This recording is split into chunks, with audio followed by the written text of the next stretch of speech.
उत्तर प्रदेश के बलात्कारियों को उत्तर प्रदेश के बलात्कारियों को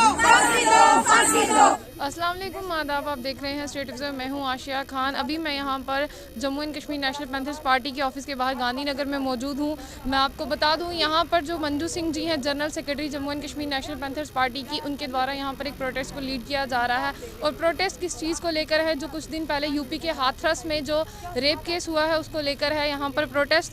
तो हम आपको बता दें यहाँ पर कि पूरा जो जम्मू है, जम्मू में के अलग अलग इलाकों में प्रोटेस्ट किया जा रहा है हाथरस केस को लेकर। यहाँ तक कि अगर आप देखें, वहाँ पर कई पत्रकारों के साथ यूपी का जो हाथरस केस है उसमें बदतमीजी भी की गई है। नेशनल पैंथर्स पार्टी की जनरल सेक्रेटरी मंजू सिंह जी से हम बात करते हैं कि जो हाथरस केस है यूपी का, उस पर इनका क्या कहना है। जी मैम, आप क्या कहना चाहेंगी? जबकि हिंदू मान्यताओं के अनुसार रात के टाइम में शव को नहीं जलाया जा सकता है, और शव को तो जलाया ही, उनके परिवार वालों को देखने तक की भी इजाज़त नहीं थी। वहाँ पर कड़े पहरे लगा दिए गए, पुलिस बल का प्रयोग किया गया उनको नहीं देखने के लिए। इस पर आपकी क्या राय है?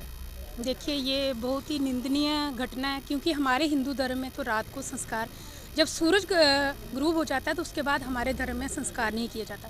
क्या वजह है कि रात को 2:30 बजे लड़की का संस्कार किया गया, और वो भी पुलिस के द्वारा किया गया। लड़की घर वालों को तो पता ही नहीं, उनको जाने ही नहीं दिया गया। और आपने देखा, जैसे टीवी में हम देख रहे हैं कि जो मीडिया कर्मी, पुलिस वाले जो वहाँ पे थे, वो भी हंस रहे थे। तो ये कहना चाहती हूँ कि लड़की के साथ क्या हो रहा है और आप क्या दर्शा रहे हैं, क्या संदेश दे रहे हैं पूरे हिंदुस्तान को। आपके जो मोदी योगी जी, आपके राज में जो महिलाएं हैं वो अपने आप को बड़ी असुरक्षित महसूस कर रही हैं। लड़कियों की कहीं सुनवाई नहीं है। कैसे ये जो आप देखिए, ये जो घटनाएं हुई है, लगातार रेप और जो मर्डर हो लगातार कई दिनों से हो रहे हैं, पर संज्ञान लेने वाला कोई नहीं है। उनको शय दी जा रही है, जो वो गुनाहगार है उनको शेल्टर दिया जा रहा है, पुलिस की तरफ से उनको शेल्टर दिया जा रहा है, जो पार्टीज़ हैं उनकी तरफ से उनको शेल्टर दिया जा रहा है। क्योंकि इतना, अगर किसी ने इतना बड़ा गुनाह किया है तो उसको शेल्टर नहीं देना चाहिए, उसको कानून के हवाले करना चाहिए। और आपने तो बड़े बड़े वादे किए थे, बेटी बचाओ बेटी पढ़ाओ, जिसके लिए आपने अरबों करोड़ों रुपए खर्च किए थे, पर आप देखिए आप कितनी लड़कियों को सुरक्षा दे रहे हो।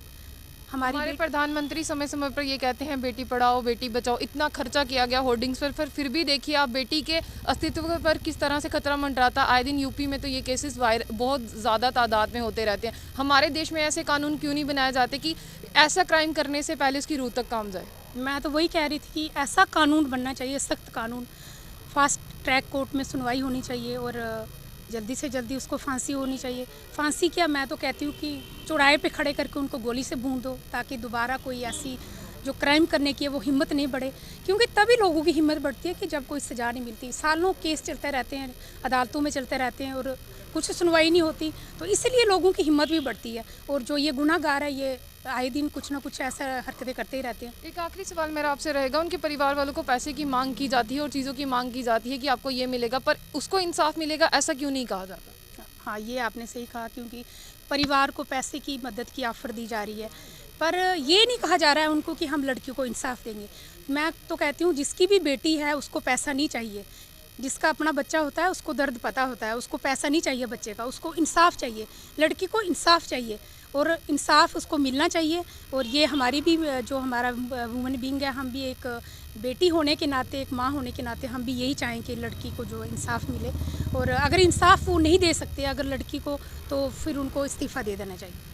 जिस तरह से आपने यहाँ पर Jammu and Kashmir national panthers party के बाहर ये जो प्रोटेस्ट हो रहा था, आपने बातचीत सुनी, इनका भी यही कहना था कि जिनकी बेटी के साथ ये सब दुष्कर्म हुआ है उनको इंसाफ मिलना चाहिए। क्योंकि हम वहाँ पर ऐसी तस्वीरें वायरल हुई हैं जिस तरह से वहाँ पर होर्डिंग्स लगाकर, बैरिकेड्स लगाकर उनको रोकने की कोशिश की गई है, जो भी यहाँ अंदर तक गाँव के उनके जाने की कोशिश कर रहे थे।